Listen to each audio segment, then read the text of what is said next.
Секретная карта оленеводов Коми СССР. У меня в руках проект организации территории оленьих пастбищ при внутрихозяйственном землеустройстве совхоза Ижемский Ижемского района Коми СССР. Данная карта принадлежала Брыкомланскому отделению бригады номер 4. Она досталась мне посмертно от моего дяди Александра, который всю жизнь работал оленеводом. Карта вот такой длины. Длинная, вытянутая. Здесь указан путь от Брыкомланска, в данном случае, до моря в Ненецком автономном округе. Оленеводы вот по всему этому пути проходили каждый год в поисках пастбищ. Тут на карте указано все. Место отела, где можно пасти оленей, где нельзя, где оленьи стада пересекаются с другими оленьими стадами, где, соответственно, тоже нельзя их пасти. Таких карт по всей республике, да и в целом таких карт осталось очень немного. Это раритет, это редкость.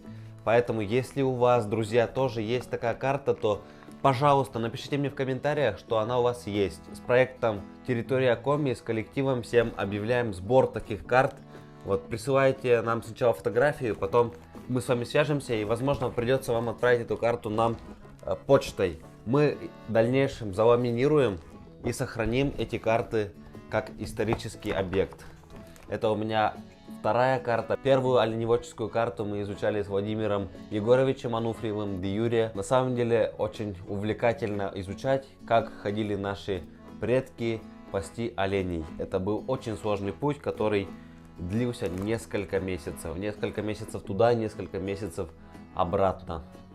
А когда они достигали высшей точки до моря, 2 августа это обычно происходило, все оленьи бригады, которые поблизости находились, скапливались в одно и отмечали праздник, встречались, разговаривали, общались, а потом они расходились на следующий день и обратно направлялись.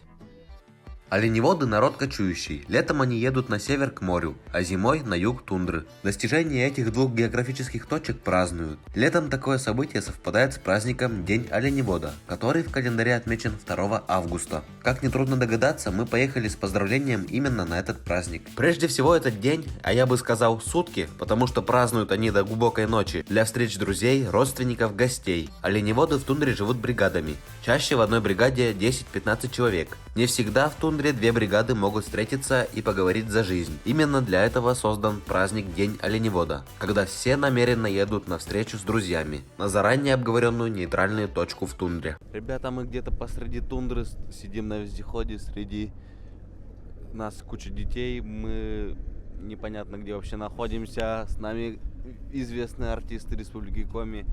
Куда мы едем-то? Мы едем на праздник оленевода. Стойбище оленеводов, но вместо чума тут стоит вот такой шалаш. Это ижва-керка называется. Некоторые оленеводы используют такой дом.